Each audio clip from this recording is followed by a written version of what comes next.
You're leaving money on the table, and not just a little. We're talking 5 to 10 times what you should be making. And here's the kicker. Your clients would actually respect you more if you charged them properly. Today, I'm revealing the exact pricing psychology that transformed my agency from struggling to do 6 figures a year to doing multiple sevens. These aren't tips. These are laws. These are 7 immutable principles that govern the success of every agency on the planet. Break them and you'll stay broke. Master them and you'll never need to worry about money again. So law number 1, options create leverage, period. Look, most agencies operate from scarcity. They have 3 leads, maybe 4 on a good month. So they cling to every prospect like their life depends on it. And that desperation, clients can smell it a mile away. Here's what winners do instead. They engineer abundance. They don't just want more leads. They want an overwhelming number of opportunities. Let me tell you about what happened one day when I was starting my agency. So I was averaging about $1,500 per month per client. I got on a call one day with this prospect and I didn't really want to do the project, didn't really want to work with them. So I threw out $5,000 a month as the number. I was like, if I'm going to work with you, it's going to be worth my while. And they said, great. How do I pay? And they paid me within an hour, the same day. Now, imagine if I'd quoted them my usual $1,500. I would have missed out on a huge amount of money. And these guys stayed with me for the next 12 months.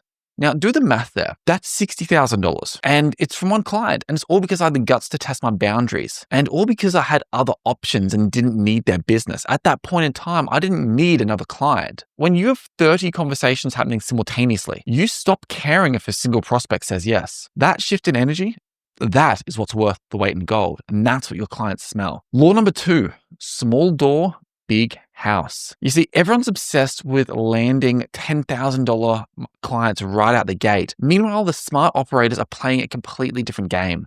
They're getting in the door at any price point and then expanding from there. You see, I've got clients right now, today, still paying me $500 a month. Sounds pathetic, right? Here's the plot twist. They've been with me for 9 years. Do that math real quick, guys. $6,000 a year times 9. $54,000 from a small client. And look, the best part is I don't really even touch their account anymore. It's just pure profit. Here's the truth. A client who might pay you $500 today could easily become $50,000 client over their lifetime. But the client that you never land because you were too proud to take their money, they're worth exactly 0. And the key here is designing your service with expansion built in. Every small project should naturally lead to a bigger opportunity. I'm not saying do $5,000 worth of work for $500. I'm saying if you offer a 10-course tasting menu, offer them just an appetizer for a small entry fee and then enable them to grow from there. My second biggest client to this day, they've spent over $219,000 with me. They started at $1,300 a month. They're now at $7,000 a month, simply because I scoped the work down to where their budget afforded, and then we grew together. Law number 3 is the time paradox. And this is where speed is your enemy when it comes to pricing. You know, you've probably heard the old saying, you can have it cheap. Most agencies hear this and they think that they need to work slower in order to charge more. It's dead wrong. Here's what actually kills agencies. They price based on effort, not impact. Think about it. If you can solve a $100,000 problem for a business in 10 minutes, should you charge less than someone who takes 10 hours? Hell no. The faster you work, the more valuable you are because your client gets a result quicker. And yet most agencies punish themselves for being efficient. It's totally backwards psychologically. And here's the shift. You've got to stop selling time. You got to start selling a transformation. You see, when a client comes to you, they don't care if it takes you 5 minutes or 5 days. They care about one thing, results. And value pricing isn't complicated. You know, find out what the problem costs them, calculate what it's worth to solve it, and then charge a fraction of the value. If you're going to save them $50,000 a year, charging them $5,000 is an absolute no-brainer for everyone involved. I usually run on the 10%, which means if I'm going to make them $1 million this year, I'm going to charge them $100,000 because $1 million is gross most of the time. And they also are the ones wearing the risk here. So law number 4, the wealth filter. You see, your market determines your ceiling. And this one's honestly personal for me. I literally moved my entire business from Australia to the United States because of this law. Now, don't get me wrong, Australia is an incredible country, but there's a mindset cap there. And the exact same work that I was doing there for $2,000 gets you $10,000 in the United States. So you can be the best in the world at what you do, But if your client makes $30,000 a year, you're capped. Think about it. Could a plumber in a town with 30,000 people have the potential to make as much money as a plumber in a town with 2 million people? They simply can't. You've got to stop trying to squeeze blood from stones. If you find rivers with gold, work in those instead. And this can be industries that are flush with cash, it can be companies experiencing rapid growth. It can be geographical markets where your solution represents a small optimization for a Fortune 500 company might be worth millions. And you don't even need to go to Fortune 500. There are a lot of companies that are very wealthy that operate very quickly that you can achieve many, many, many millions of dollars worth of value for if you really get strategic here. Because if you keep selling to local restaurants or to people that own one dental practice, you might get a few $1,000s. But if you sell to the company that owns 30 dental practices, that's when you start making some money. Law number 5 is the outcome obsession. And this law essentially is that no one buys the plane, they buy the destination. You've got to stop talking about your process. No one cares. Stop explaining your tools. Stop boring your clients with technical details. They don't care about your fancy automation flows. They care about the promised land, the transformation. So instead of saying, I'll build you an automation system, I'll give you 20 hours back every week. Instead of, I'll optimize your funnel, say, I'll double your conversion rate in 60 days or you don't pay. You see, one's a feature, the other is a future. Always sell futures. And the sale of a future doesn't stop when they give you money. You say, hey, I'm halfway through doing this. You should have saved 10 hours this week.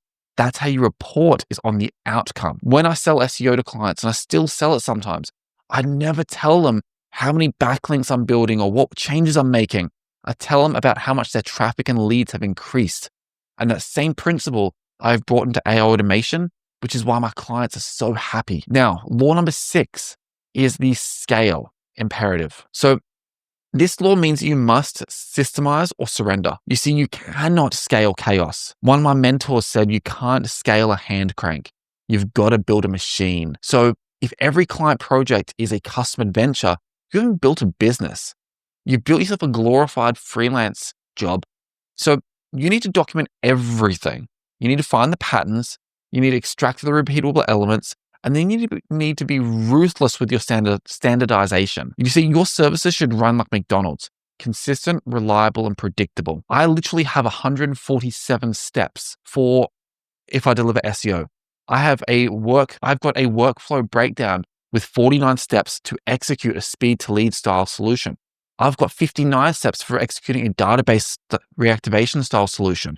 All of these are broken down to standardized processes that my team knows how to implement and execute on. Because ultimately, you've got to be like McDonald's. You've got to have the client experience that feels custom, but behind the scenes, it is a well-oiled machine. And see, this isn't about cutting corners.